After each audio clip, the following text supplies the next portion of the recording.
እሺ አብርሽ ልጅን እንደዚህ የምትወደው ከሆነ ለልጅ እንደዚህ የምትሳሳበት ከሆነ ለምን ወደ ቀልብ ተመለሰ፣ ወደ ራስ ተመለሰ። የመጀመሪያ ሚስት፣ የመጀመሪያ ፍቅር፣ የመጀመሪያ ልጅክ እሷ የመጀመሪያ ፍቅር ባትሆንም ለሷ አንተ የመጀመሪያ ፍቅሯ ነህ። ስንት ዋጋ የከፈለችበት አንተም ስንት ዋጋ ከፍለሃል። ሁለታችሁም ዋጋ ተከፋፍላችኋል፣ ሁለታችሁም ማለት ነው።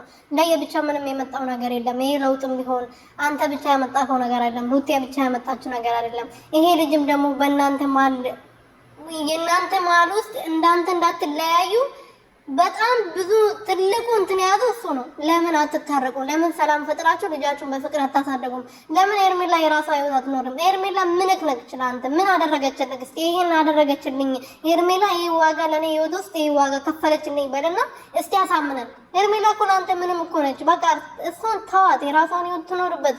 የእሷንም ህይወት አታበላሽ፣ የራስንም ህይወት የሩትንም ህይወት የልጅንም ህይወት አታበላሽ። ስለዚህ የቤተሰቦችም ክብርም አታዋርድ። ወንዱን እስቲ አንዴ ንቃ፣ ወደ ራስ ተመለስ። የሚያስፈልግህን ነገር በደንብ ተኝተህ ቁጭ ብለበት አስብ። የሚያስፈልግህን ነገር ከዛ ካወቅ በኋላ ወስን።